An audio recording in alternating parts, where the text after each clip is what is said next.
이스라엘은 현재 세계 전선에서 교전을 벌이고 있습니다. 헤즈볼라의 근거지인 레바논과 1년째 전쟁을 이어오고 있는 가자 지구의 하마스, 그리고 1,600km나 떨어진 예멘의 후티 반군입니다. 이 세 개의 세력은 저항의 축으로 불리는 반이스라엘 세력이죠. 그리고 그 중심에는 이란이 있습니다. 이스라엘은 앞서 새로운 질서라는 작전명처럼 중동의 정세 자체를 바꾸려 하고 있습니다. 5차 중동 전쟁이 거론되는 이유 중에 하나입니다.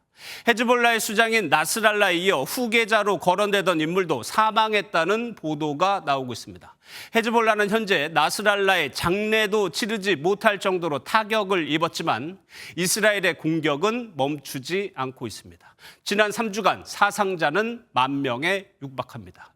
이란의 최고 지도자 하메네이는 소총을 쥐고 후퇴하지 않겠다고 항전을 다짐했습니다. 먼저 최희지 기자가 보도합니다. 레바논 국경을 지나던 이스라엘 헬기에서 미사일이 발사되고 얼마 지나지 않아 마을에서 연기가 피어오릅니다.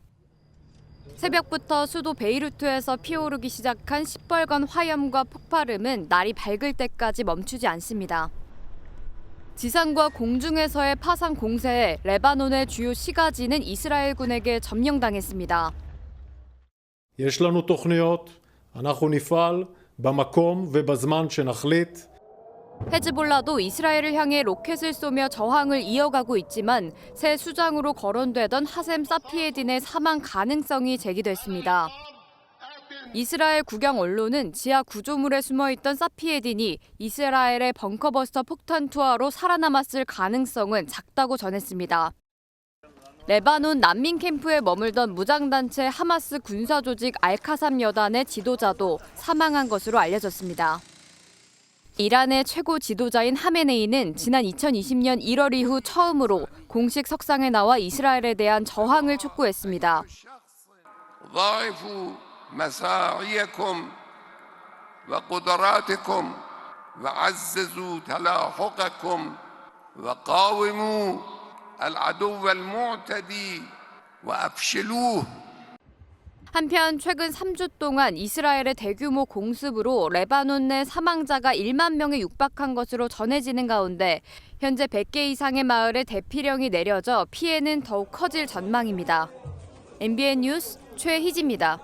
지금 보시는 이 영상, 영화가 아니라 실제로 발사한 미사일입니다.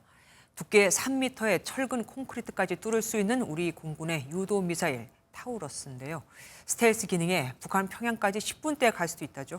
7년 만에 이뤄진 실사격에서 북한 인공기와 똑같은 표적을 산산조각 내버렸습니다. 권영범 기자입니다. 미사일을 장착한 우리 공군 F-15K 전투기가 활주로를 이륙해 출격합니다. 전투기에서 분리된 미사일이 스스로 400km를 날아간 뒤 바다 위에 떠 있는 표적의 정중앙을 정확히 관통합니다. 북한 인공기 별을 닮은 표적은 순식간에 산산조각이 나고 주위는 불바다가 됩니다.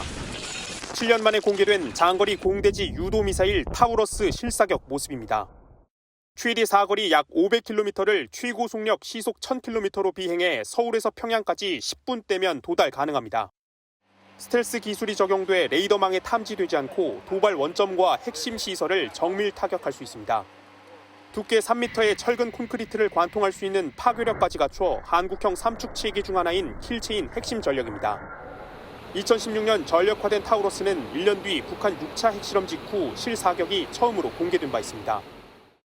타우러스 미사일 한 발 한 발이 우리 군의 고가치 자산인 만큼 공군 미사일 사격 노하우가 축적될 수 있도록 공군은 실사격으로 타우러스 운영 능력을 검증하며 우리 군의 강력한 대북 억제력을 다시 한번 확인했습니다. MBN 뉴스 권용범입니다. 지금부터는 MBN 단독 보도 이어드립니다. 국내 5대 치킨 프랜차이즈 점주들이 배달 플랫폼사 배달의 민족을 통해선 주문을 받지 않기로 했습니다. 5개사 점주 단체들이 더는 못 참겠다며 공동 대응에 나선 건데 다른 입점 업체들도 움직이기 시작했습니다. 배민 거부 움직임이 외식업계 전반으로 확산이 될까요? 먼저 박통일 기자의 단독 보도 보시고 또 이어드리겠습니다.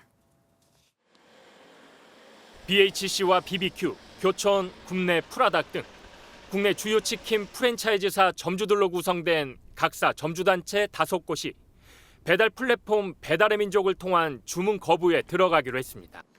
배민의 배달 수수료 인상과 배달비 증가로 점주들의 경제적 부담이 임계치에 달했다며 보이콧을 예고한 겁니다.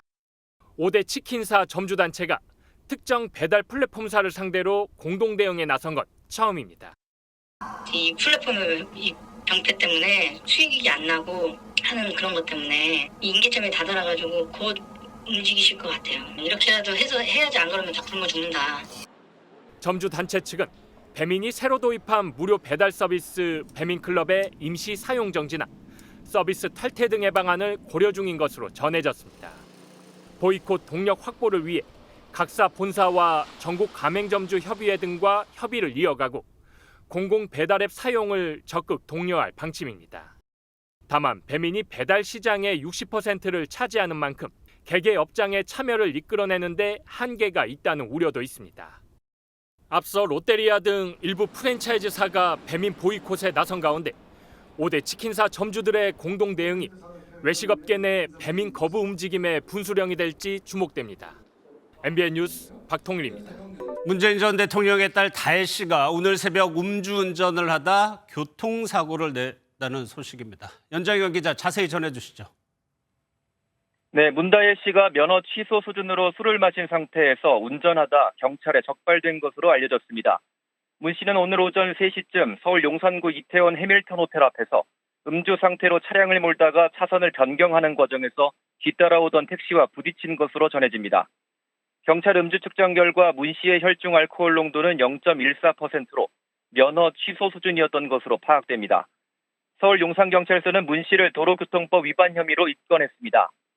문 씨는 다음 주 초 용산서에 출석해 경찰 조사를 받을 것으로 보입니다. 지금까지 보도국에서 전해드렸습니다. 북한은 우크라이나 전쟁에 자국 지상군을 파병한 사실을 주민들에게 알리지 않고 있습니다.